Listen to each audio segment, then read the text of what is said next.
Good evening.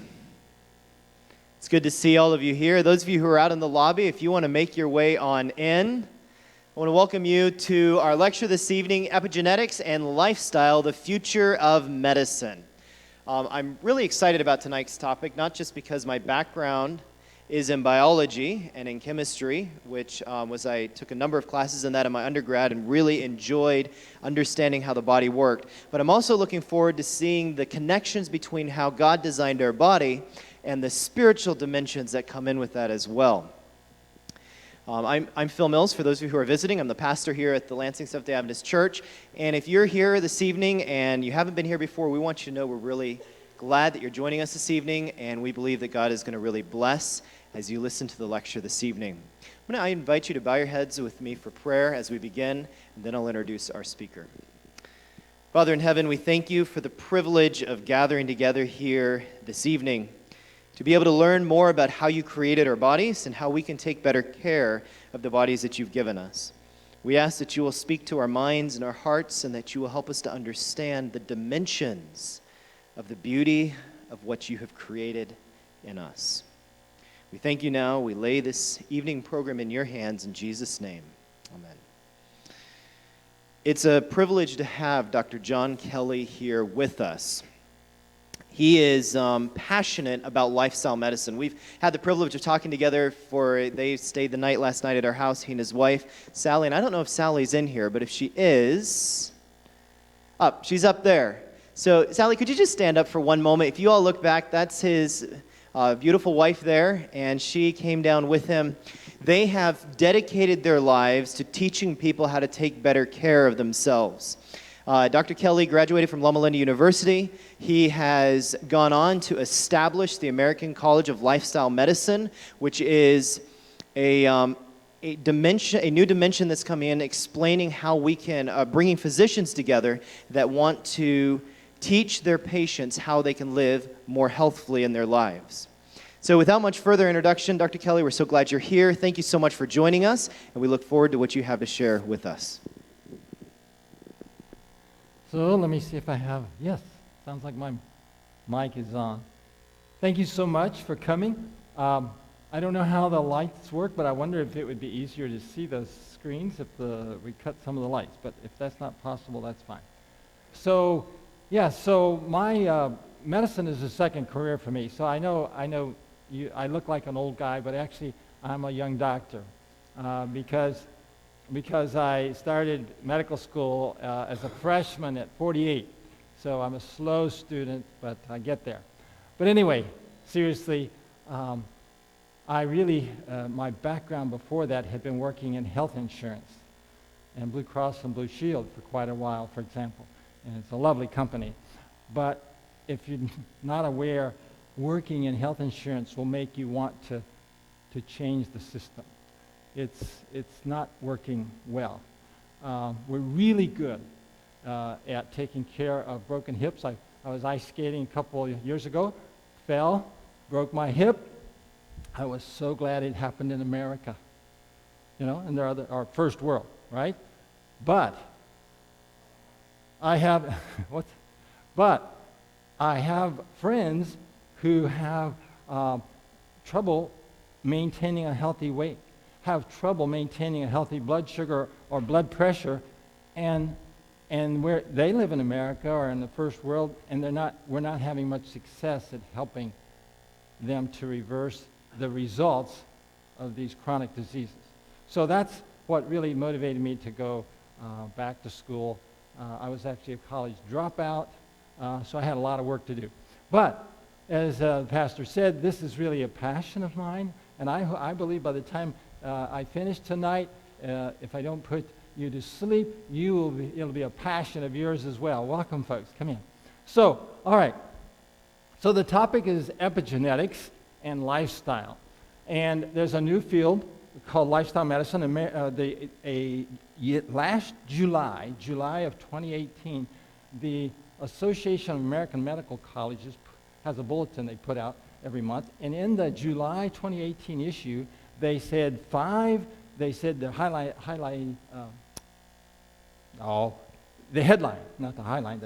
said 5 new specialties that you probably never heard of. And number 3 on their list was lifestyle medicine. And they described what lifestyle medicine is and how new young doctors are going into this field in larger numbers. So what it's about is, I should change this. As I was looking at this title page, I realized I should change that slide, because I first wrote that 3 years ago, I think.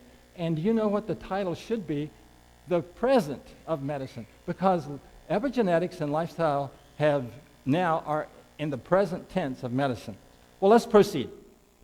First, a quick little movie to get your attention.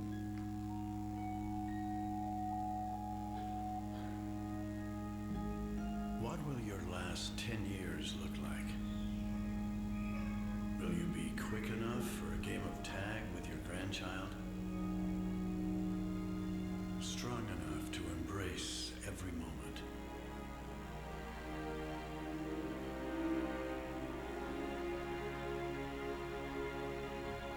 Will you grow old with vitality? Or get old with disease?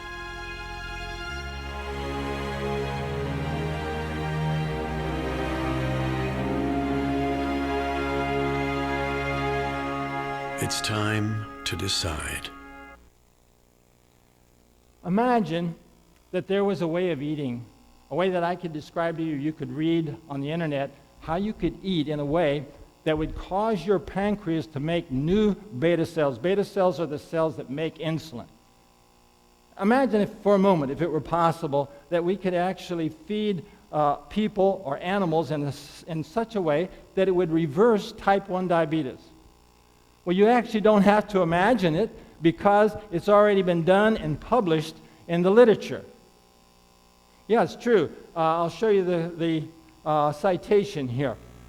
This was the actual article in the journal Cell, published last year. In fact, it's a year and a half ago now. That they actually have successfully taken type 1 diabetic mice and fed them a fasting mimicking diet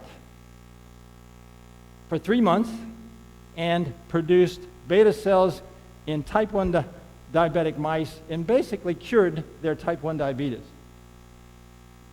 And of course, I know that you're thinking, if that's the kind of guy we're listening to this evening, maybe I could spend my time doing something better. That's impossible. And I would have, if you'd asked me 5 years ago, I would have told you, no, I don't believe that's going to be possible, that you could eat a certain way and cause your pancreas to make new cells.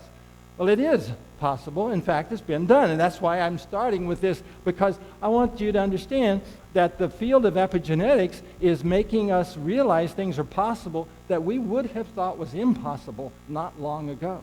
And that's why right now, every study that the NIH is doing, they are including measures of gene switches, epigenetic measurements. Let's go on here. So here's the bottom line from this article, that in mice, a 4-day fasting mimicking diet induces what? A stepwise expression. These are SOX 17 and P. This is medicalese. I give this talk also in medical audiences quite a bit. But in lay terms, basically, it is this fasting mimicking diet activated things in the cells of the pancreas that caused the switches on the genes to change in such a way that it restored, notice this here, it restored insulin secretion and glucose homeostasis, that's the medical terminology for normal blood sugar, in type 2 and type 1 mice. And then here you can see it's also, they were doing this in human cells, not in human beings yet. They're just doing the research in cells first. But the evidence is really clear. And this is Cell is one of the leading journals in genetics and epidemiology.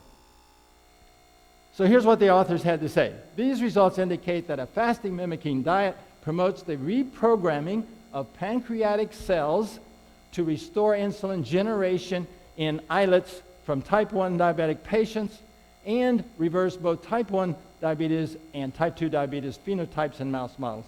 Phenotype simply means the characteristics of the genome. So you don't have to imagine. It's actually been done, it's being done, and the research is moving forward. By the way, what was it? I'm sorry. What was it that they did? What magical formula technique did we use to do this? Fasting mimicking diet. It was a way of eating food. We'll get into those details if you're interested in question period. I'm not going to go into that. But it was a way of eating food that mimicked fasting. Okay, let's see if I'm in the right place. Okay, yeah, here's the... all right, so I'm the kind of person I like to know where we're going. So here's what we're going to talk about. We're going to talk about how epigenetics has changed just about everything that has to do with medicine and with lifestyle, as you'll see here. DNA is not destiny. In fact, what the experts are telling us, a better example, a better way to think of your DNA is raw material, not destiny at all. Choices, lifestyle choices, is in particular diet, drive gene expression. Epigenetics controls almost everything, including, what does this say, cell type and age? Type and age? Is that possible? And lifestyle change is necessary and may be sufficient to optimize your epigenetics, your gene switches. So the lifestyle medicine then is using lifestyle change to alter gene expression in such a way that it reverses disease. That's what lifestyle medicine is. Lifestyle medicine is a way of using lifestyle change to change gene switches in such a way that it reverses disease. And it's I'm a biased person, right? Obviously, I'm a lifestyle medicine specialist, and yes, it was my privilege to be the founding president for the American College of Lifestyle Medicine. That was 15 years ago. It's way beyond, I'm not a hero. What I do believe, I was, the bumblebee can't fly. The engineers say the bumblebee does not have enough wings area for the size of body. Nobody told the bumblebee he flies anyway. So I was a doctor that didn't know you couldn't do this. But anyway, God is good, and lifestyle medicine is growing amazingly. So here, what is lifestyle medicine treatments? What kind of things are you going to get when you go to see a lifestyle medicine doctor today or in the future? You're going to get a whole plant food type of diet based on science showing that kind of a diet will change gene switches that can reverse disease. That's why. Not because you're going to go see a Seventh-day Adventist doctor or not. It won't matter whether it's Seventh-day Adventist or whether a vegetarian doctor. If the doctor is going to use epigenetics to reverse your disease, they're going to prescribe some whole plant food diet. Regular moderate exercise, plenty of sleep. I'm going to show you studies on each one of these this evening, why it's science-based. Resilient mental attitude. This is something that we really are realizing more and more. The importance of an attitude is more important than your diet. But the evidence is not there yet that it's more important, but it is definitely very important. And social connectedness. Okay, so let me show you a couple more things that right out of the published science that should wake you up that this is really significant information. So this is published in Cell also in 2010. It's almost 10 years ago. Imagine that 10 years ago we knew this, what I'm going to show you. I'm sure there'd be one out of the whole audience probably that would be aware of this already. But what we're talking about here is basically, in plain English, they are turning skin cells into functioning heart cells. Okay? So in plain English, all this medical speak here is we're turning fibroblasts into cardiomyocytes in one direct step.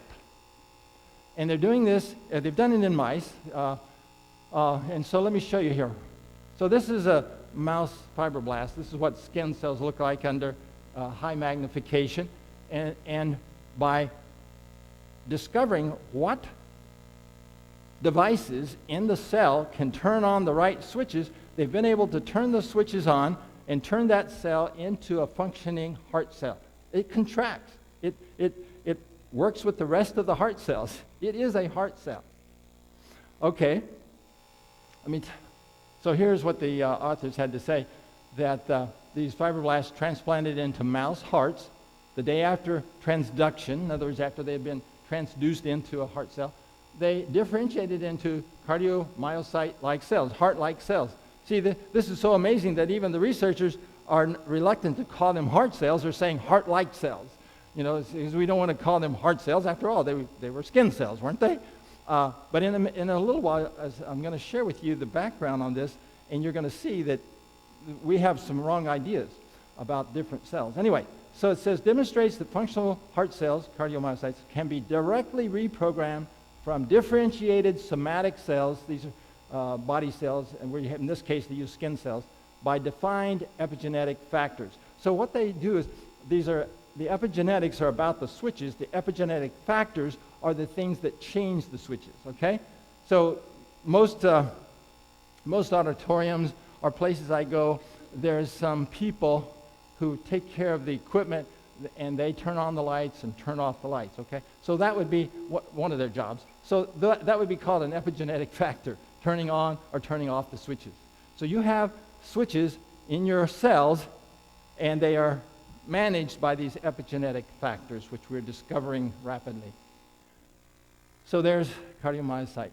All right, one more thing that's amazing, just again to get our attention. So the first thing was I showed you, what was it that we just described could happen with changing the switches? This is a kindergarten level question. So we turned a skin cell into a heart cell. Just keep it, keep straight, because I know I get so excited I don't always talk lucidly sometimes. Okay, so now what we're going to talk about is that aging of cells is not the result of the clock, it's the result of switches, the result of switch changes. This is shocking. I mean, science hasn't fully grasped the fact that the age of a cell is not determined by the clock. It's determined by gene switches. It's amazing. So let's just look and see if, does that guy really know what he's talking about? So this is an article by Feinberg. He's one of the leaders, Andrew Feinberg from Johns Hopkins. He's a leader in this field. In 2013, he gave a talk. It's an excellent. By the way, if any of these papers that you see on my slides you want a copy of, you can let me know, and I can email you. I have the full copy of every one of these. But what it says here is phenotypic aging. What is phenotype? Again, it's the physical characteristics of the genome. So the physical characteristic of aging is not monolithic. The phenotype changes of aging are produced by epigenetic programming which overexpresses some DNA and underexpresses other DNA. And notice that bottom line that they say, programming can be changed. So we're already turning old cells into young cells, and we're probably going to have to change the way we actually think of them. Then it's not about age. So we're probably going to come up with another terminology. What would you suggest?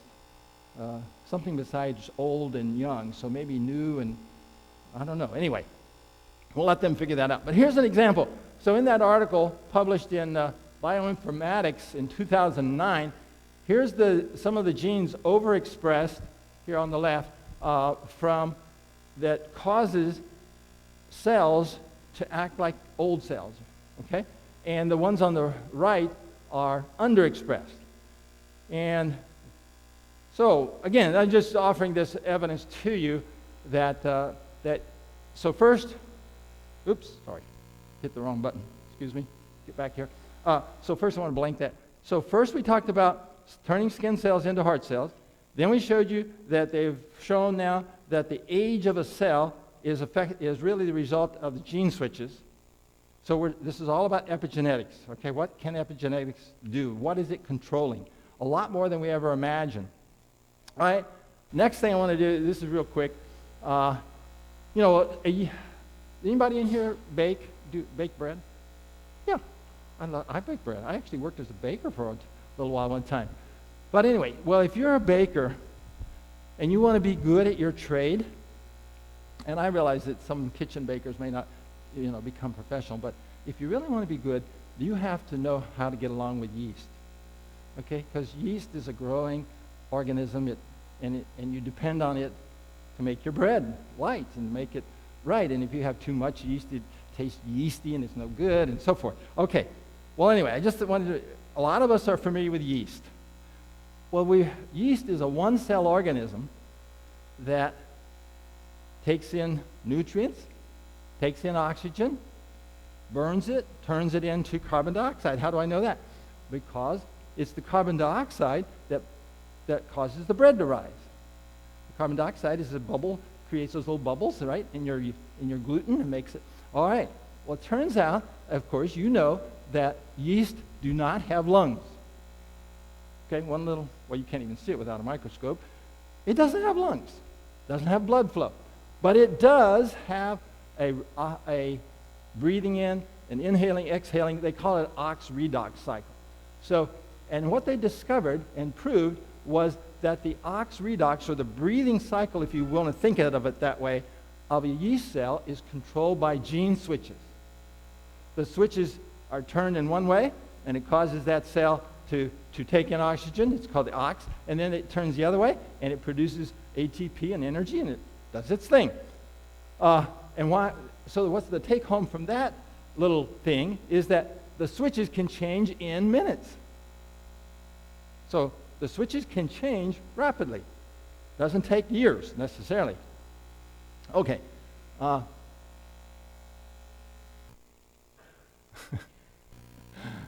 get there. So, all right, that's enough of those. I want to show you some work I did. So thank you very much. Any taxpayers in here? Anyway, thank you very much. I spent $2 million of your dollars with Congress's approval in the Marshall Islands in my research when I was on faculty at Loma Linda University. And we were looking at diabetes because in the Marshall Islands there's about 40% of adults have type 2 diabetes. By the way, don't think those poor Marshallese. The CDC says that the United States is headed for a similar state in about 20 years, maybe, and things seem to be going faster. It might be sooner than that. So that was part of the reason the United States is interested in doing some research in the Marshall Islands, because we get it's like looking ahead in the future a little bit about how things are going to may be. Well, anyway, some of you might recognize some people in this picture that I was privileged to work with there. This is actually Wes Youngberg on the left, who's written a number of books now on diabetes. He worked with us over there some. And then here's the one here is Brenda Davis. Brenda Davis is a lovely dietitian from Canada that we worked with. By the way, Brenda happens to be standing and working in the compounding pharmacy. That's what we call the kitchen. In lifestyle medicine, the compounding pharmacy is where you make the medicine, right? Yeah, and it's bioidentical. It's very much like food. In fact, it is food. Hopefully my strange sense of humor won't throw you off. But anyway, so it really is the compounding pharmacy, and we do call it that, but it is the food. And as you're going to see, I'm not making this up, but the research has shown us that food is one of the most powerful things that you can do to change your gene switches. Oh, and down at the bottom is an interesting picture. That's a picture of some of the fellows that were getting a fitness test. We did not teach them to do exercise with machines. Why would you not teach the people in the Marshall Islands that they needed machines to do exercise? Because nobody can afford one, right? And they would have to ship them in. So what we taught them was a very sophisticated technique that's actually supported by both revelation and science. It's probably the best exercise. You stand up sort of like this and relax, and then you shift your weight a little bit, and you put one foot in front of the other one like this. And once you get going, it just sort of just goes. Anyway, and we gave them a new pair of shoes that they could, and we told them these shoes are to be used just for walking. Don't work in these, don't play in these. These are for walking. And it was really interesting. I don't know who came up with that idea, but it was really interesting because the people literally took us seriously. And they would have their walking shoes on their shoulders, bring it down to the, in the Marshall Islands, when I got there, I don't know if I have time to do this, so I got to tell you this little story. So when I first got there in like 2005, 2004, I noticed two things that stuck out to me. Of course, everybody would have their own impression. But one thing was everybody wore flip-flops. Now, I can't stand flip-flops, I'm sorry. There's nothing wrong with them. I might wear them in the shower or something. But But they wore them everywhere.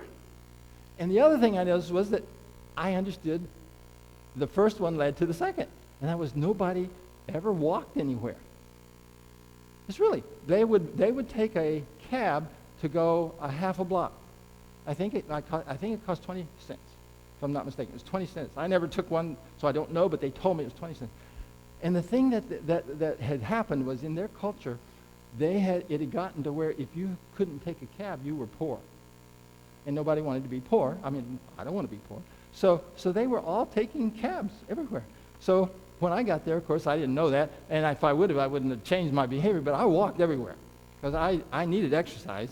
And so I walked everywhere, and I would take my luggage like, I was going to the airport or something. But anyway, that was easier than carrying it. But anyway, and so I never took a cab. What we wanted to do is we wanted to get them to exercise, and we thought, they won't even walk a half a block. How are we going to get these people to walk? But that's why we did that little device, telling them, walking. This is this new exercise that's really exciting, and you use your special shoes. Well, they actually made a thing out of it, and every morning at 6:30, they would close down the like half-mile section of 4-lane highway on the island. The only 4-lane highway in town was right in front of the Congress building. And they would close that down. The police would put barriers, and the people would walk back and forth in the morning. It's about the coolest time of day there. And it was really great. It was wonderful. Well, anyway, so that's my little story about these machines were just to test fitness, not really for exercise. Okay, so here was the results in the first group, the first 10 days. So you can see the days of the program, right? 1 to 10 of them. And over here on the y-axis, you can see the blood sugar. And first thing, if you know anything about this is huge. I mean, look at that. Their average sugars were over 200 and something to start with, and normal is under 100. So this was why, of course, we had selected the people with very serious disease for the study. But look what happened. This is called a regression line. Look what happened in 10 days. They basically dropped their fasting blood sugars by 7 to 4 points in 10 days. That's almost 7.5 points a day.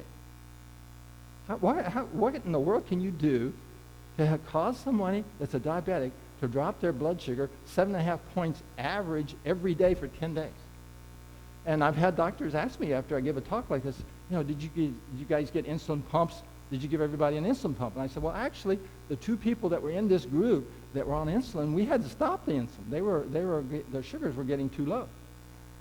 We gave them something more powerful than insulin. Yeah, what's that? I said, food and exercise. And I used to be nervous when I would say that in front of a medical audience. No, it doesn't bother me a bit.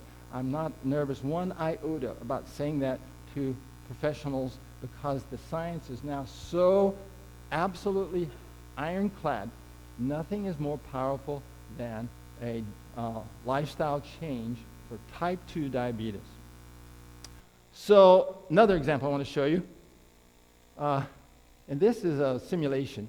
It's not a real echocardiogram, but this is what it would look like if you were to see one. It's basically using ultrasound to visualize the heart working.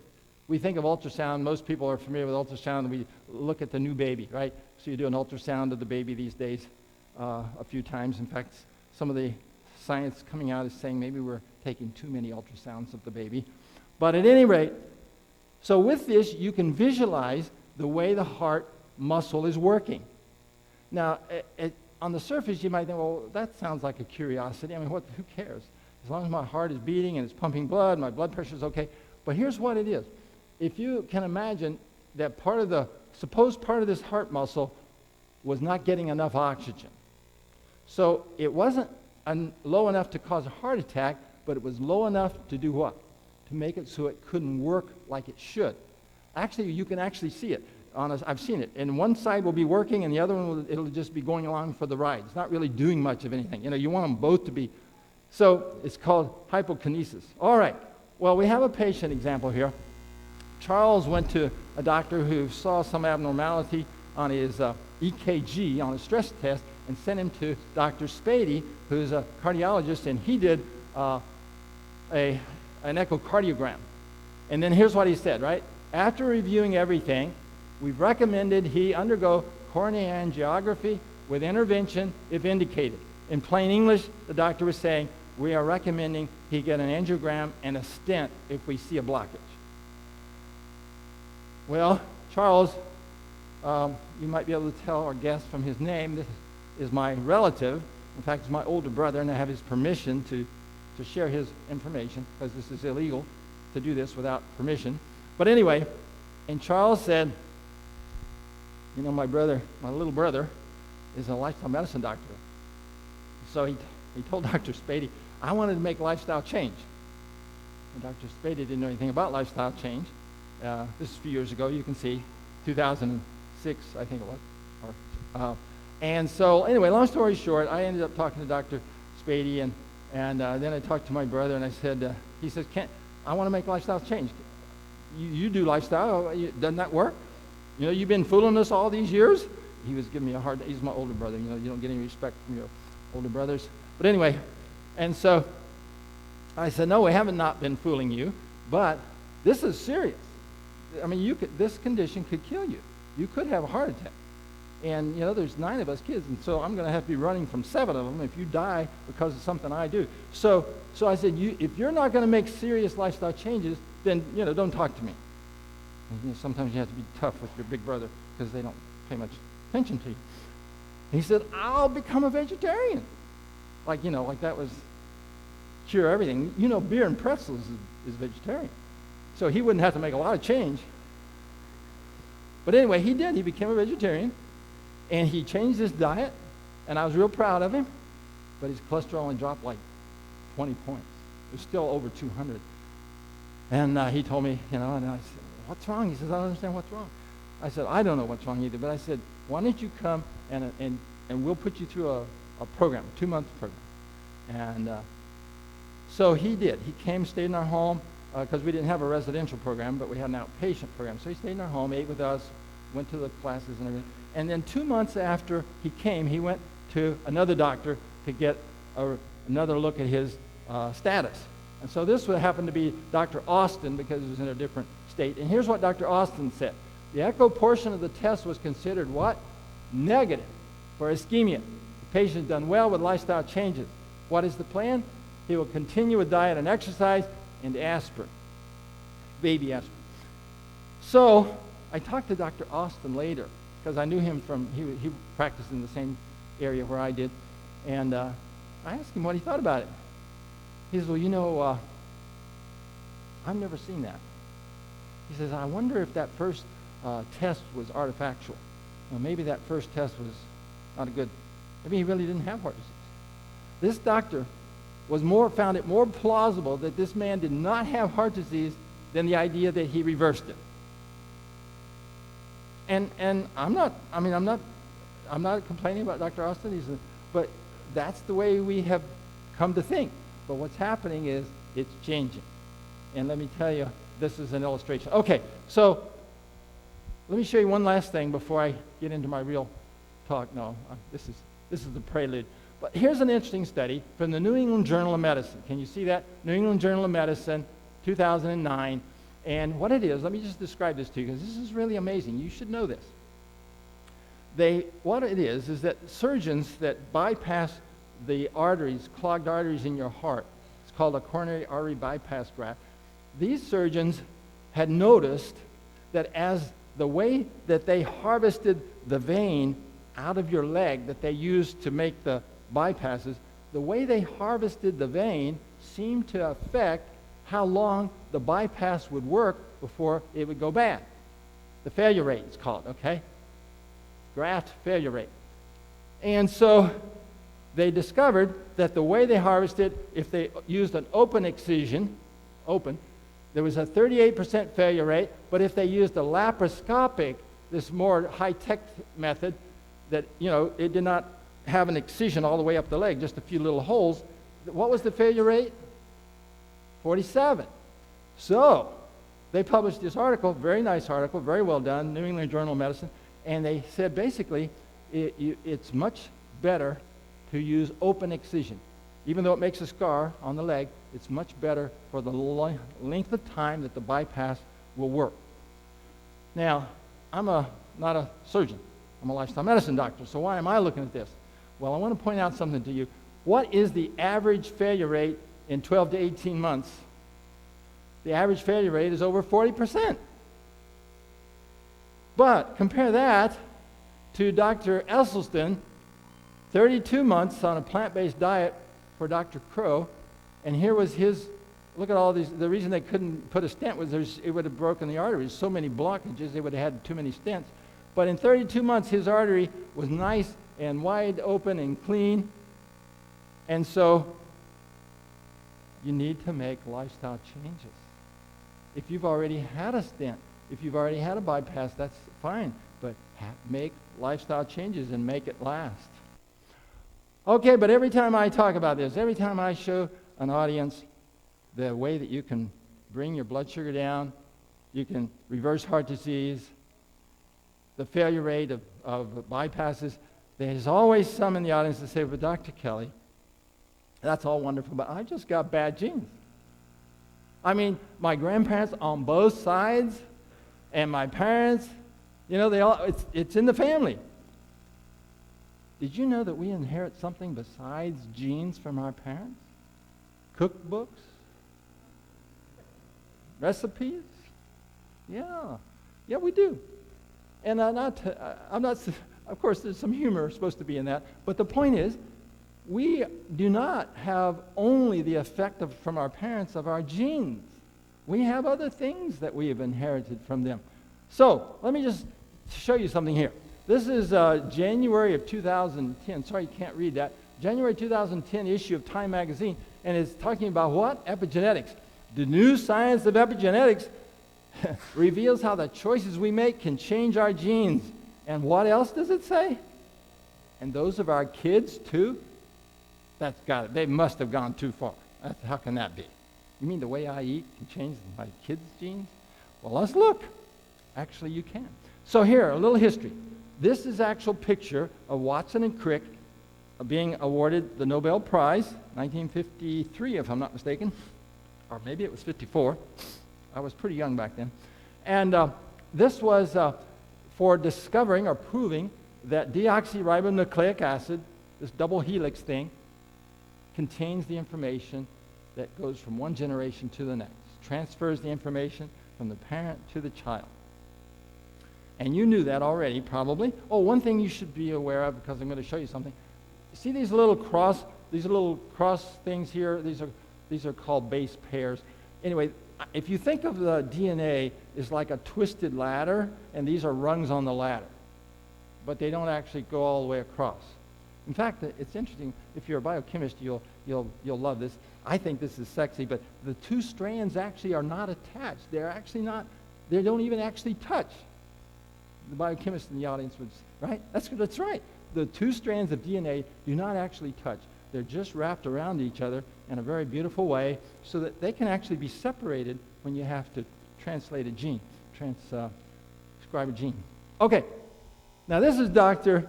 Francis Collins. He's currently serving as a public servant as the director of the National Institutes of Health. But he was the guy in charge of the Human Genome Project back, 15 years ago, I guess it was.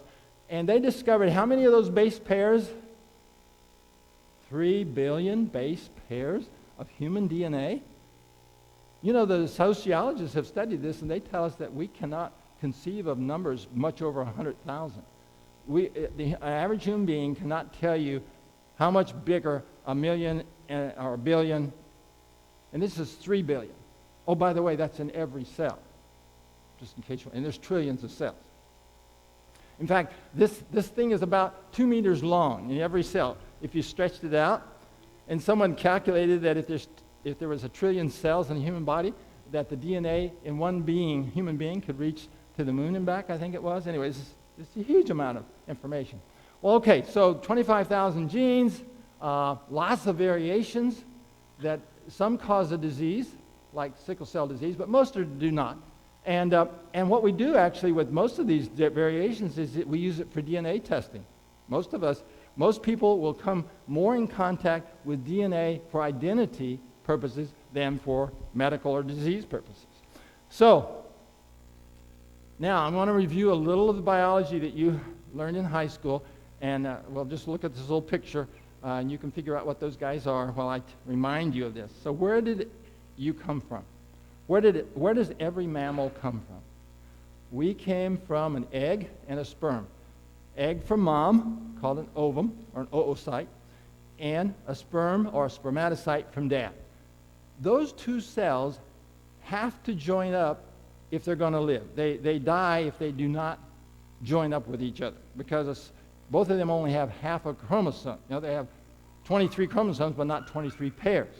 So they cannot actually repair themselves and do work to live unless they join up with another. So those two joined together and became what's called a zygote. And that zygote, which usually formed in mom's fallopian tubes, actually, is where the two cells join. And then it takes a few days, and they work their way down. The zygote works its way down to the uterus, where it finds a nest. All right. Now, in the meantime, it has started growing already. So by the time it gets down there, is many cells, right? So that first cell became 2 cells, right? And each one of those became 2 cells. So 2, 4, 8, 16, 32, 64, 128, 256, right? Anyway, so it just, and the next thing you know, there's trillions of them. And they're after 9 months for humans. And there we are. We're born. And every cell in our body came from where? The first cell. So let me ask you, if every cell has a copy of the same DNA, how does it produce such different tissues?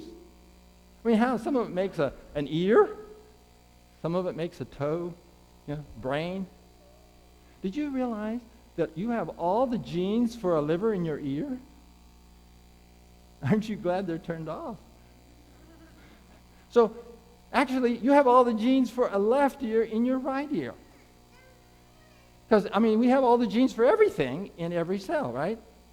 It's just the switch settings are so important that makes the difference. Okay, so now you can start to see, wait a minute, that's not so surprising they turned a skin cell into a heart cell. Duh. Yeah, of course they could do that. Or how about age? That a cell's age is determined by switch settings. Well, that's maybe not as obvious, but it starts to become more obvious, doesn't it?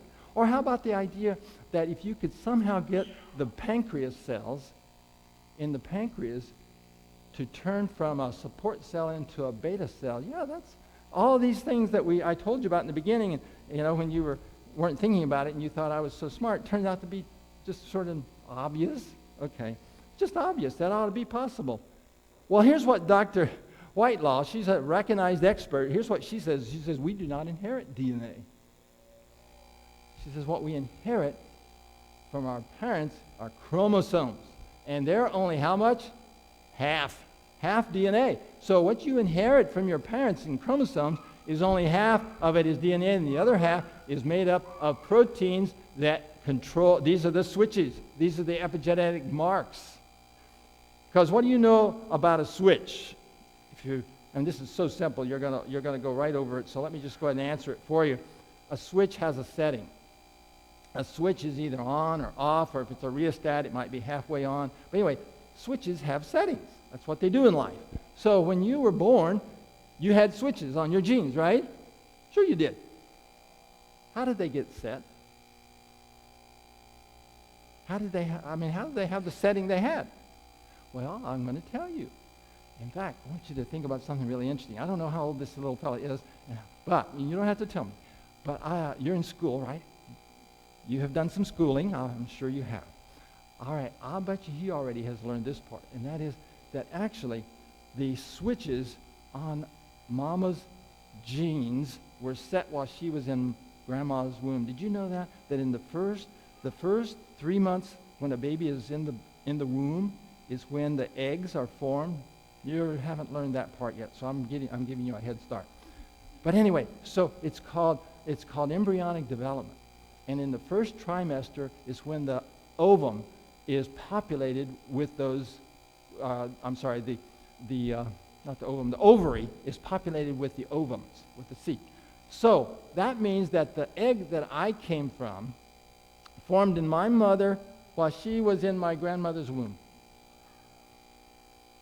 And there's been some research done in the northern climates where where is it, Sweden, that have shown that the lifestyle effects on the grandparents have a strong impact on the risk of type 2 diabetes in the grandchildren. So anyway, we have switches, and those switches we inherited were set by our grandmothers, grandfathers, and parents, and then after we're born, we start setting them. This is a little schematic from the Journal of the American Medical Association showing us some switches. It's not real critical that you understand that, but there's just some of the switch settings. It turns out there's a lot of different switches on the genes, and not all of them are designed the same way or operate the same way. But here's the bottom line. The chaperone proteins determine which genes are active and which are not, on or off, and science has discovered what has the strongest effect on our switches. Unbelievable, in a way, but it's what we eat. It's our diet, what we eat. And how often do you set the switches then, like we said in our little blurb about the talk tonight? Most of us 3 times a day. Some of us 4, 5, 6, some of us 2, some 1. But anyway, we set the switches on our genes every time we eat food. And that's good news or bad news, depending. I mean, I used to be a real chocoholic. I went and got me a banana split or a sundae every evening. Basically, that was before I was a Christian, before I was smart enough to know better, and I was just, my way of relaxing at the end of the day was to have something like that. Well, now I've learned a little better. In fact, in my 20s, I started having health effects that alerted me this was not something I wanted to do the rest of my life. So what we eat changes the gene switches. Oh, thank you so much. I see something coming my way. Thank you.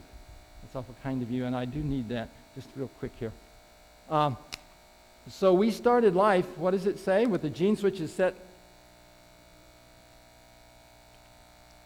by our ancestors. However, that could be very fatalistic, couldn't it? Oh my goodness, it couldn't pick my parents. But after that we are born, now I'm going to show you the power that we have on that. Okay? So I'm going to show you now here 4 studies. First, I'm going to start off with a mouse study. And this is published in 1998. So it's been quite a while ago. And what the agouti mouse here on the right-hand side with the dollar signs is very valuable mouse because science has engineered the DNA in this mouse so that it has the risk factor, or it has the DNA to make it be obese, have diabetes, heart disease, all kind of human diseases that we can study, so we can study medications and other procedures for human disease in a mouse.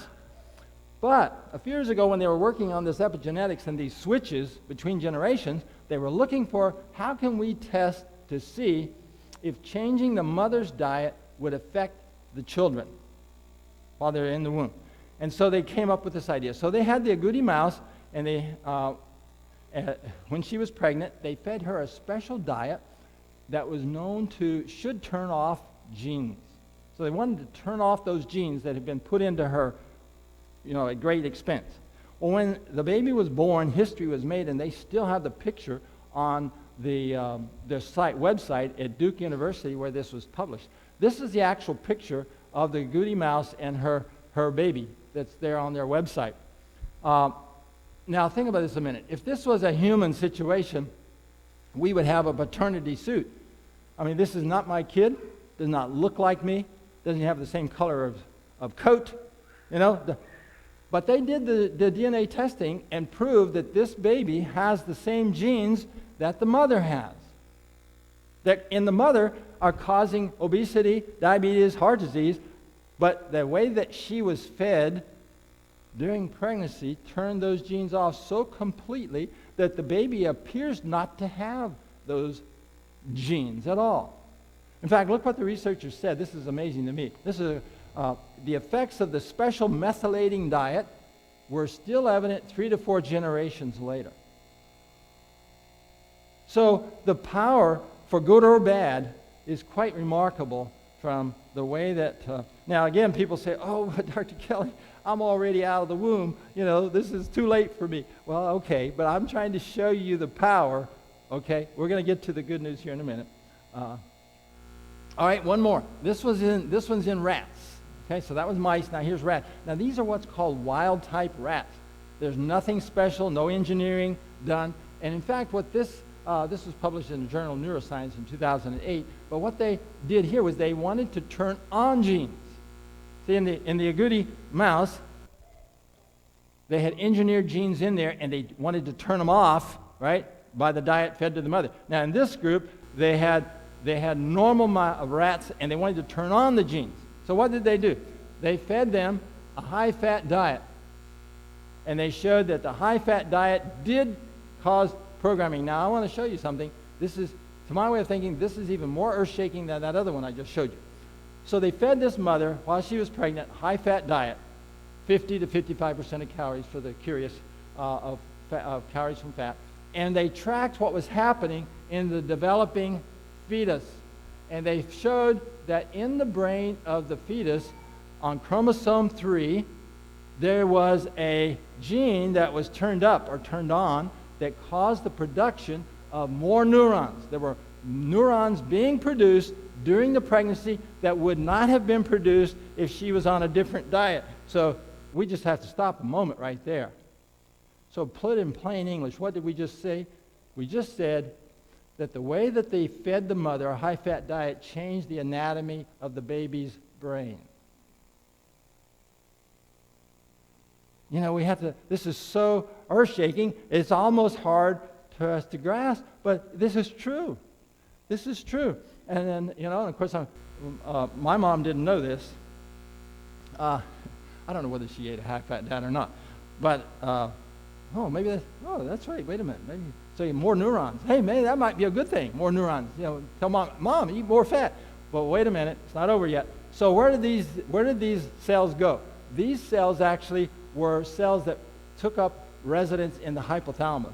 So this caused an increase in the neurons in the hypothalamus, and when they looked at the phenotype, the results in the adolescent rat, here's what they saw. It caused a higher blood lipid, so these rats had hypercholesterolemia, hyperlipidemia. They needed to take statins. They had a higher food intake, okay? If they went down to McDonald's, they always supersized. They had a higher fat preference, so they would have the double cheeseburger instead of just the regular. They would have early puberty onset, so they would start their families at a younger age, and they had a higher body weight. Now this came out, published in November 12th of 2008. I have it memorized because I remember seeing it in the article because I saw a write-up about it in the Wall Street Journal in November. And the health reporter had asked the acting head of the American Heart Association, they had their meetings going on, so he said, can you comment on this study that just was published in the Journal of Neuroscience? And here's what she said, and her words made me immediately go look and find this article. She said, this research tells us there may be a lot more to America's obesity epidemic than we have ever realized. Because why? This is a positive feedback loop, right? The mother is fed a high-fat diet. The baby wants more fat in their diet. It's a positive feedback loop, not a good thing. The good news is, okay, so now I've been promising you good news. So this is the good news. So here is a study in men. It could have been anybody else, but we're studying prostate cancer, so it had to be in men. So it was 30 men with prostate cancer, the most common cancer in men in the world, around the globe, highest incidence. They didn't have surgery or radiation treatment, but what they did instead was they had a lifestyle change treatment. They basically got lifestyle medicine treatment, okay? And some of the details here are, first there's a little more details. So we took a needle biopsy at the beginning and 3 months later.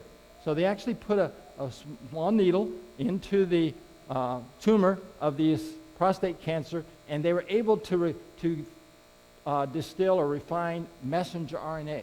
messenger RNA, you may remember from your biology, that is what's produced when a gene is transcribed in the nucleus. It makes messenger RNA. The messenger RNA goes out into the cytoplasm, and there it's used to make proteins. So it's a kind of like a wiretap. Looking at the messenger RNA, which only has a half-life, it only lasts a few hours, is a way of looking at what genes are turned on and off. They had a 3-month intervention. Here's some of the details there. It's not that particular, not big deal. It was a mostly plant diet. They provided the things that they needed to eat. But here's where the money is on this one. This is what's called a heat map. And what it is there's 2 columns. On the left, the pre-intervention, and on the right, post-intervention. And in each side, there's 30 columns, 1 for each man. So each man has a column on the left side and a column on the right side. Then each row is a different messenger RNA that they discovered and found that changed. And the color at each one of these cells is dark if there was a lot of messenger RNA, or light if there wasn't much. So most people can just look at these 2 and see there's a lot darker on the left and on the right. And when they counted it up, there were over 450 genes that were turned either down or off, and about 50 that were turned up or on. And it turns out that some of the genes, the messenger RNA that they found, they recognized. Much of it they did not, but some of the ones they recognized that were turned down, they knew were associated with cancer growth, and some of the ones turned up were cancer fighting.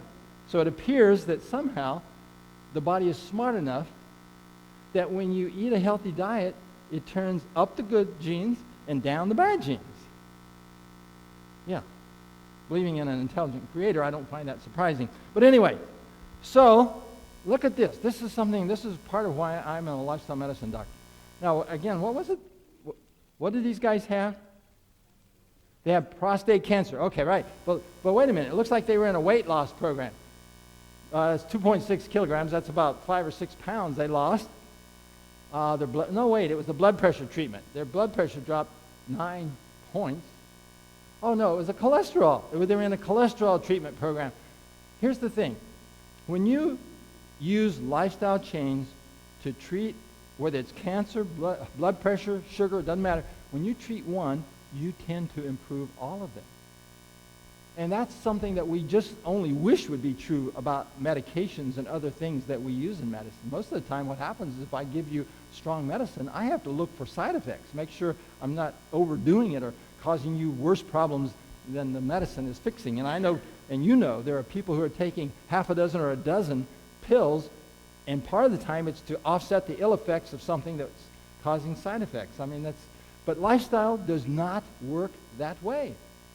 See, lifestyle change works by using the body's own system for healing, for treating.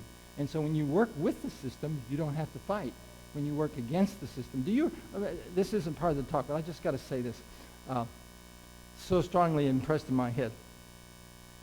I have another talk I give about medications for physicians and others. Do you know that 8 out of the top 10 medicines by total sales, total sales of prescriptions, 8 of the top 10 work by inhibiting a normal physiologic response of the body to what you're doing. So, for example, ACE inhibitor, a statin. A statin is an inhibitor. Beta blocker.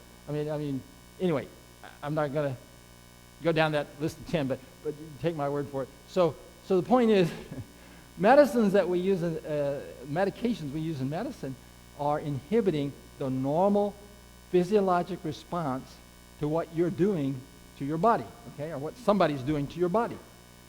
Well, if I inhibit a normal physiologic response, would it be surprising if the body has some kind of a reaction to that I might have to also deal with that? But if instead you and I team up and you make a change in your lifestyle and we resolve what's causing that physiologic response, guess what happens to the physiologic response? It goes away. Body quits doing that. Diuretics, for example. In America eats diuretics pills like they're candy. And those things are actually putting strain on your kidneys, and that's why doctors will monitor your kidney function to make sure that not hurting that. Anyway, okay, so back to lifestyle. How about this one? This is always for me. I don't know if there's anybody here in the audience that needs this. My wife, wives are great. Spouses are, well, I don't know so much spouses, but my wife is very good at keeping me accountable, and I do not get enough sleep. So you can pray for me to get my act together. And one thing I've discovered is you have to go to bed if you want to sleep. Yeah, I wouldn't mind. I wouldn't mind having sleep if I just didn't have to go to bed to get it. Anyway, that's a joke. I shouldn't be joking because it's serious. But anyway, look here. This is part of what convinced me that that has to change. So this is research published in England, Surrey University. Here it is, Surrey University. It took 26 volunteers and divided them in two groups, and one group slept for less than 6 hours a night for an entire week. I'm sure nobody here has ever done that. 6 hours or less than 6 hours for an entire week. Now, what did the other one do? They slept for 10 hours a night for a week. I've had people say to me, Dr. Kelly, that's not realistic. Who could sleep for a week for 10 hours? Guess what? They've done research, and we know that the average American is running 17-hour deficit.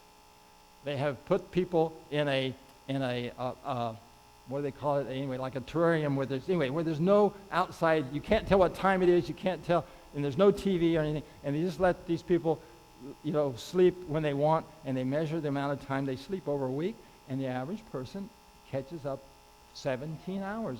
And I'm probably running 20 hours. But anyway, so yes, they slept for 10 hours a night. The other was for less than 6. And then at the end of the week, each group was kept awake for 40 hours, and blood samples were taken. And what they discovered was that those who had a week of sleep deprivation, chronic sleep deprivation, had over 700 gene switches that were changed as a result of that fact. So my friends, and John Kelly, listen to me, John Kelly. Anyway, we need to sleep. We need our sleep. And I am convinced, next time I talk to you, I'm going to have a different story to tell. That's got to change. Okay, I'm going to skip that one. But let me show you this one. This was a study, the American Heart Association Journal Circulation. And look how long ago this was. This thing was like 15 years ago this was published. And I want to see when I'm finished, any of you, if you've seen this study and you knew about this, I want to see your hand. So the question was, how do lifestyle changes compare to a stent for coronary heart disease? PCI is percutaneous coronary intervention. It's just a fancy word, but it's a stent. So how does exercise compare to stenting for coronary artery disease? Now, I would think that Americans need to know this, because I don't know if you're aware of this or not, but we have quite a bit of coronary artery disease, and we have quite a few people getting stents. All right. I thought it was good that they did a randomized trial and published it in the American Heart Association Journal. And it was a 1-year trial study, a randomized clinical trial. It's the most powerful, strongest format we know of doing research. And what they did was 51 patients were assigned to the exercise group. So how radical was the exercise? 20 minutes or more a day on a bicycle at 70% of the maximum heart rate, symptom-free maximum heart rate, plus 60 minutes a week of aerobic group activity to keep them motivated for the year. Okay? What did the other group get? The other group got a stent. So I want to ask you a real quick question here. So if your mom somehow got herself wrangled into this thing, which group would you hope mom got put into? And I was like, oh my goodness, I hope she gets treatment. Okay, well, of course, that would be the wrong answer. So here's why I'm showing it to you, is this amazing result. Here's what we find. The exercise group, this is what's called a survival chart. So everybody started off with everything fine, but as they started having events, okay, it goes down. So the stent group, 70% of those that got a stent were in good shape, no events at 1 year. But 88% of those that had exercise. That's a relative difference of 26%. It is much better to do exercise to treat coronary artery disease than to have a stent. And if you have a stent, you have to do exercise. And I had a friend. Sally and I have a friend. Well, she's still alive, so we still have her. But I'm not sure how long, because she's a type 2 diabetic, and she was not having really good control, and she was having excess weight and so on, and she started having chest pain, started having heart attack. Went to the doctor. Thank God, she didn't die before she got there. They took care of her, gave her a stent, and she says, we talked to her, where is that? We talked to her like a week or two later, and we were, we're thinking, wow, I'm, glad that saved her life. Now she's got time to make change. And so we're talking about, you want to get some recipes or want to make some, exercise? She says, oh no, she says, I feel fine. She says, I'm fixed. Everything's working. She's going to have a heart attack if she doesn't change. Stents are not permanent. The average lifespan of a stent is about 6 months. The most famous one that we saw in public, of course, is Bill Clinton. He had a bypass, and his artery, his vein clogged up, and he had a stent. And he talks about that now. He's become a vegetarian. Well, anyway, this is Dr. Feinberg. I'm going to close it now. This is a picture, a little bit old, of Dr. Andrew Feinberg, and here's what he said. This is in that article he published in Journal of American Medical Association. He said, epigenetics is where? At the epicenter of modern medicine. That's a quote from his article. And we know from this other article that lifestyle has the greatest effect on gene expression of any factor that we've discovered. So that is why lifestyle medicine is rising in importance, because you cannot do this with any other treatment that we've discovered. There's no medicine, there's no surgery, it's lifestyle change is the one thing that has the greatest effect, positive impact on gene switches that we've discovered. Now, exercise is a close second. Sleep, we saw that was pretty important, and so forth. This is Dr. Girdle. He's the one that published a study on the agouti mouse. So he's one of the fathers of this science. Look what he says. Epigenetics is proving we have some responsibility for the integrity of our genome. Before, genes predetermined outcomes. Now everything we do, everything we eat or smoke can affect our gene expression and that of future generations. Epigenetics introduces what? The concept of free will into our idea of genetics. And that is why I always share this information early on with my patients in a lifestyle program, because I want them to understand the power that they have in their hands. You might say in their mouth, but in their hands, because, and I don't mean to make fun of it, exercise is important. In fact, some people will say to me, Dr. Kelly, you're an expert. Which one is the most important? Is it diet or exercise? And I'll say, well, here's the answer to that question. If your diet is a terrible junk food diet and you're a runner, diet is a lot more important. If you, on the other hand, are eating pretty healthy, but you're a couch potato and you're carrying way too much weight, maybe exercise might be more important. But you know which one is really the most? They say, well, what should I start with? I say, like people will say to me, which exercise should I do? And I say, no, what they ask me is, which is the most effective exercise? And I say to them, the one that you do. So if you like playing ping pong, if you like, well, knitting might not be quite vigorous enough, but anyway, it's true that pick something you like to do, because if you pick something that you don't like, believe me, we will find something else to do before long. So it needs to be something that we enjoy doing. Okay, so if you look at health as the phenotype, this is what we all want, right? We all want health. What are the determinants? So this is one way to represent it. DNA sequence you can do nothing about. That's about 10%. And by the way, the science is indicating that's a high estimate. It may be closer to 8% only of our health that's driven by our DNA sequence. And that's a little, that sort of burst our bubble a little bit. Medical care, that's important, especially if you, fall like I did ice skating and broke my hip. It was important. But even that is only about 10% of the difference between the health that citizens enjoy. Okay? So what we're looking here is when we look at health, how much do these affect it? Environment is 10%. And here we're not talking about, the food is environment. We're talking here about like Chernobyl, or if you happen to live where there's a tornado or a hurricane or something.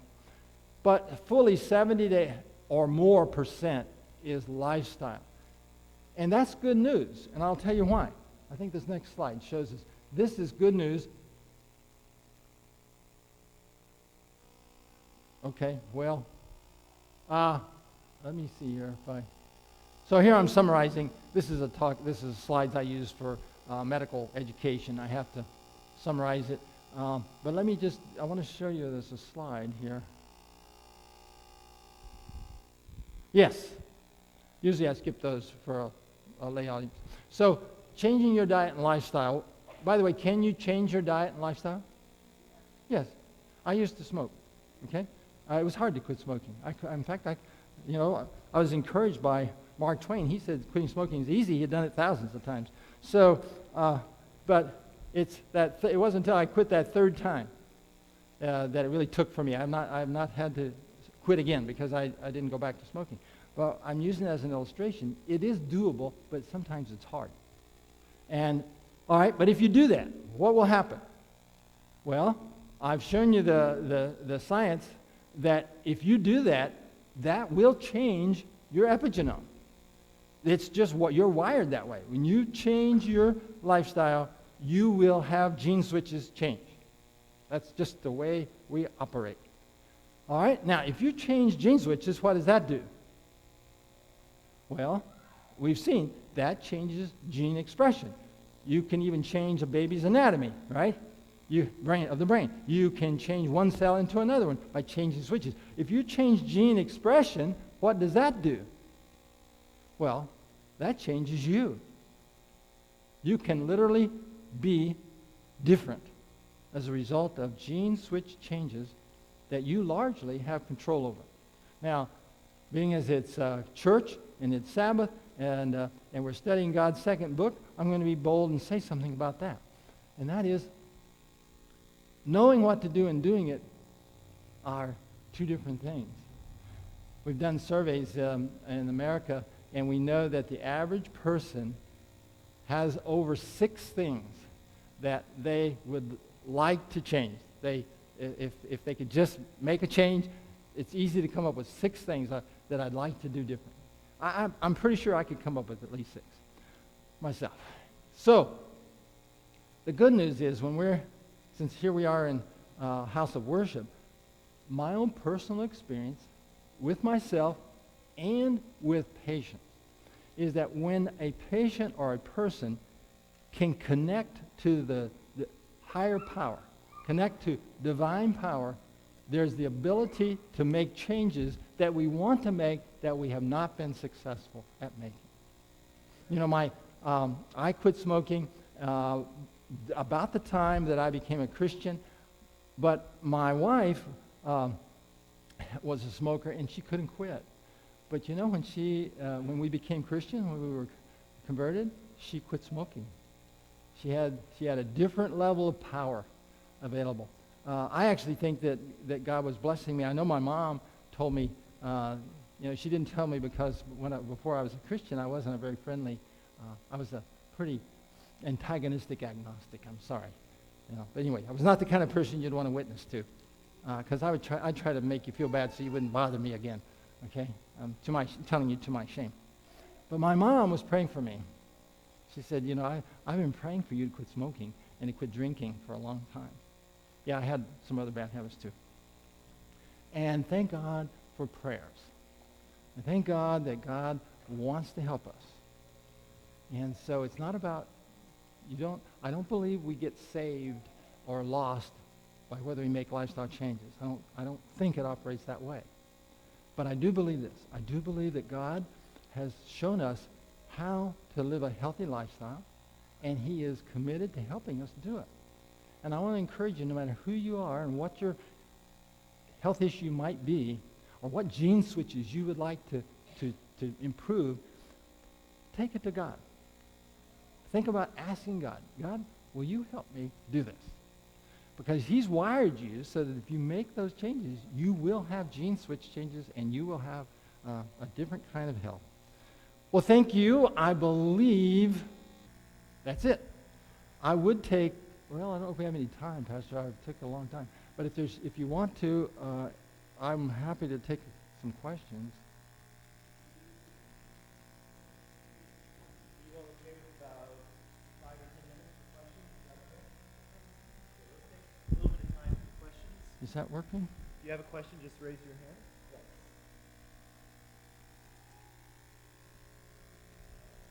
I have 2 questions. How would I find a lifestyle medicine doctor? And what is the fast mimicking diet?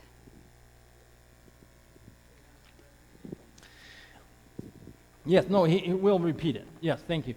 So, and I need to make sure I get it. But anyway, the first one was, where would you find a lifestyle medicine doctor? And the second question was, what is the fasting mimicking diet? So let me answer the last one first real quick, briefly. So a fasting mimicking diet, you can look it up on the internet, by the way, and it is basically a diet, because they have a mouse version and a human version. I recommend the human version. But anyway, that was a joke. But anyway, so the first day you eat about 1,300 calories. The typical person is probably eating more like 2,500. So it's cutting down the calories. And then the second, third, fourth, and fifth. So it's a 5-day thing in humans. So the second, third, fourth, and fifth, you eat about 650 calories a day. So it's a fast. But what they do is they give you food so that you get all the essential nutrients. So you're going to get essential amino acids, you're going to essential fats, so you don't have a nutrient deficiency, but you have a real serious caloric drop. So it has the effect of a fast without really fasting. And then you eat normal for like 20-some days, and then you have another 5-day period. Okay, so, but you can read more about it in detail. And they do actually have recipes and things that you can use. All right, so the question about where you get a lifestyle medicine doctor. Probably the best place I know to find is to go to lifestylemedicine.org.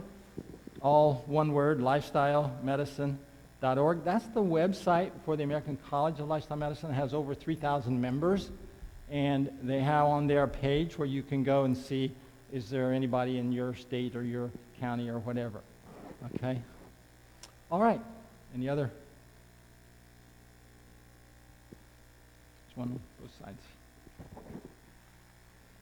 Oh, up there too, huh? Thank you, Doctor, for coming. My question is, what is the study state about a young person who start the lifestyle changes and the old people? What is the study state about that? So let me make sure I understand. So you're asking about the difference between making the lifestyle changes as a youngster versus older. Okay, great question. So what one of the most amazing things that have come out of lifestyle medicine research has been that even in 90-year-old people that were, some of them were in wheelchairs or whatever, nursing homes, when they made lifestyle changes, they would actually have an improvement in everything from blood pressure to blood sugar to mental attitude, and some of them have actually had where they no longer needed to be in a wheelchair or a nursing home. Some of you all have seen did you remember seeing in National Geographic, I think it was the year 2005, but anyway, they had that special issue on centenarians, and they had this lady who lived in Loma Linda. She was pushing, she volunteered working in a nursing home. Now she's 101, and she's pushing around these old people. There's 75 or 78. It's true. It was a very powerful picture. Marge Jetton, I think, was her name. Well, anyway, and then in young children or young people, lifestyle is amazingly effective at any age. Okay, at any age. But it's more dramatic in the older because you see more amazing things happen. But I will say one thing about that in children. I don't want to, create any undue duress, but there is good evidence that IQ can be affected by diet in children, infants. and certainly up to, say, high school age. And so it's good to think about that and read about that a little bit if you have children, young children in your home. Okay, I think there must be up there. Yes. Do diuretics change your blood sugar? Do diuretics change your blood sugar? Yeah, increase your blood sugar. I've heard that. Yes. Is that true? Here's how I would characterize it. Not automatically. I wouldn't say that automatically, just if you start taking, let's say, hydrochlorothiazide, which is a diuretic, that it will automatically change your blood sugar. But yes, they are definitely have a recognized risk factor to increase the likelihood of diabetes or poor blood sugar control. And so the thing I'm sort of, after all, I was trained as an epidemiologist, so I have to stick with exactly what the facts say to answer that kind of a question. I don't want to overstate or understate. So absolutely, diuretics do increase your risk of problems with blood sugar. However, I do not believe that I'm aware of a study that showed that starting any one person, a certain person starting a certain diuretic automatically messed with that person's blood sugar. So what I'm trying to say is that they increase your risk, but they're not. I wouldn't stop taking a diuretic because you're concerned about your blood sugar unless you talk with the doctor. Okay, was there another? Cherie, I think there was, excuse me, there was a one hand behind you I saw earlier, so let's do that one first. In regards to thyroid and adrenal fatigue issues, can you speak to foods to avoid or? Thyroid, so she's asking in regards to thyroid and adrenal issues, could I speak to any certain foods to use or to avoid? By the way, I wonder if someone could turn the lights on. They might be able to see me. Of course, if I stand in the right place, I'm sure you can. But anyway, so let me, first off, that is one of those questions that I actually prefer to discuss or talk about with you individually or with the individual personally, because there's so much individualized aspect to it. But I will nonetheless say this much about it, and that is that I have now a pretty growing number. See, I collect data on every patient that I work with, and because after all, I'm an epidemiologist, you have to collect data. But anyway, and so I have good evidence now that a lifestyle change program will not only help your blood sugar and your blood pressure and your prostate cancer and whatever else, it actually helps thyroid function, and I have seen TSH, which is the thyroid stimulating hormone, a measure of function, changed significantly in a 10-day intensive program. So there are foods that do impact it, but we'll talk about that in detail more if you want to in person, or you can email me and we can do it that way. But yes, there are some foods that can help, but I don't know a trigger food, if you will, or so, like, okay, here's the one, be sure you eat this or be sure you don't eat that. It's more of an eating pattern. Yes?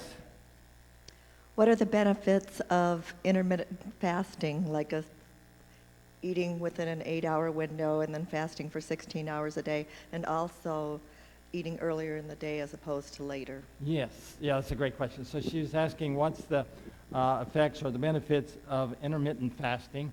Particularly, she asked about if you restrict your food intake to, say, 8 hours a day, and then also about eating earlier in the day instead of later. So let me just tell the group as a whole. I was surprised to find that there's significant research on this.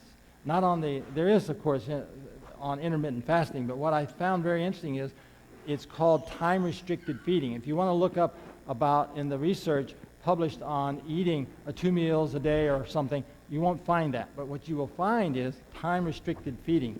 And there's early time-restricted feeding and late time-restricted feeding that have both been studied. And what they have shown so far, and the research is not finished by any means, but the indications are that early time-restricted feeding has very beneficial effects on the metabolism for blood sugar control in particular. So diabetics and people that are pre-diabetic or at risk, it would probably be wise to use an early time-restricted feeding pattern for a month or two and see if that doesn't help. So what does that mean? Well, what that means is eating breakfast and lunch. And in a 6 to 8 hour window is typically what in the research they do, okay? So now to her question about intermittent fasting. Intermittent fasting is really gaining popularity right now. It's kind of, probably this isn't good. It's getting a little bit of a fad reaction. People are jumping on it because it's a fad. But the good thing is, at least it's a good fad, it seems, because intermittent fasting is indicating that you may be able to get 90-some% of the benefit of a fast or weight loss by just doing intermittent fasting. And what do we mean by that? There's 2 or 3 different ways. One of the ways is to just go without food 1 or 2 days a week. You just say, okay, I'm not gonna eat anything on Tuesdays and I don't know, Thursdays or what it might be. And so that's an intermittent fast. You eat like normal, you don't do anything unusual on the other days, but on that day, you don't eat anything. It's an intermittent fast. Another one, though, that's actually gaining in popularity is skipping 1 or 2 meals a day. So you say, okay, on Mondays and on Thursdays, I'm going to have 1 less meal. So if you eat 3 meals a day, you might eat 2. I would recommend skip supper, eat breakfast and lunch. And if you're eating 2 meals a day, you could skip another one of those meals. In general, it looks like breakfast is not a good meal to skip. One of the reasons for that is because how it changes your eating pattern after breakfast. We don't even realize this, but what happens, and research has been done to show this, is that if I skip breakfast, I have a much harder time skipping the donuts and whatever else that's in the office mid-morning. But if I've had a good breakfast, I can skip those things a lot easier, and they're not healthy. Those are not the good foods. Now, if you were to if you took carrots and apple slices with you and you didn't touch the donuts, okay, I would not say, you go ahead and skip breakfast. But for the average person, it turns out not to be good to skip breakfast. So did I cover that enough? Yeah. So it's interesting because in the Seventh-day Adventist lifestyle approach, there's been this what's called a 2-meal-a-day plan. I mean, most of the Adventists in this audience, I'm sure, have heard of this idea. And what's really interesting to me is that was actually for over 100 and some years. We've had this idea or this practice and didn't know I wouldn't have known what to call it, if I was looking in the research. But now I go and look in the research and find early time restricted feeding, and it is a 2-meal-a-day plan, breakfast and lunch. And oftentimes the meals are 6 hours or so apart. And it's kind of cool to see this research coming, and this is actually quite effective. It can be quite effective. Anyway, thank you for your attention, your interest, your questions. It's really been a privilege to be with you, Pastor. What do you say? You appreciated this? Thank you so much, Dr. Kelly, for coming. And really quick, I have one last question. You're actually in Michigan now. Where are you, and what are you doing? Okay. Yeah, thank you. So I came to Michigan in January, and I am the president for Oak Haven, which is the institution, as a lay institution in Pullman, Michigan, that is the home of Country Life Natural Foods. So I know many Michiganites are customers of Country Life Natural Foods. Thank you very much. And what I'm particularly doing is we are establishing a lifestyle training program. I have to leave tonight and head back to Pullman because tomorrow we actually have the beginning first day of a 10-day program, and we have a full house. We have 8 health guests and 5 physicians. We're training doctors, and when they finish the training, they are prepared to take and qualified to sit for their boards in lifestyle medicine. And so we're pretty excited about this program. Thank you for asking the question. Oh, absolutely.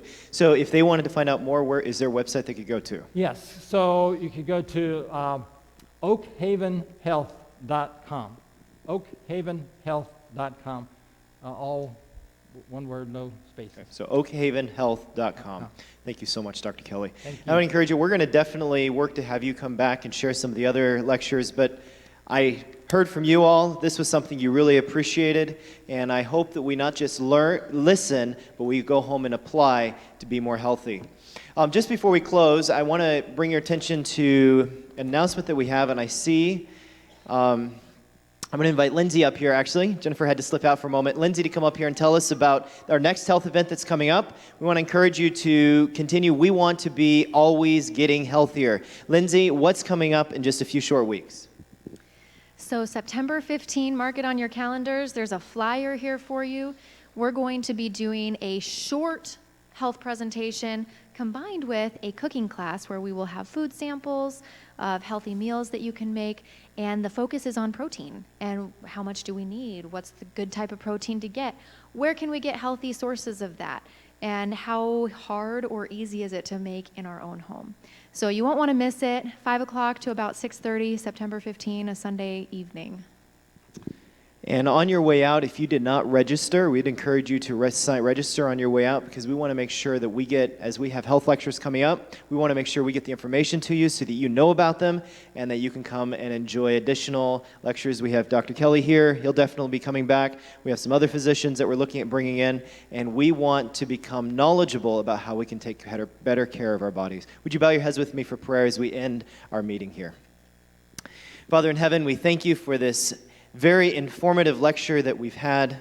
We thank you for how you've created our bodies. It was encouraging to hear that as we choose to take care of our bodies in the ways that you designed them to be, you've designed our bodies to respond positively and to change the way they express their genes. Thank you for the fearful and wonderful ways that you've created us. May you continue to teach us how to take better care of our bodies, that we might be a temple that you can dwell within. We thank you for your love and your care for each one of us. In Jesus' name, amen.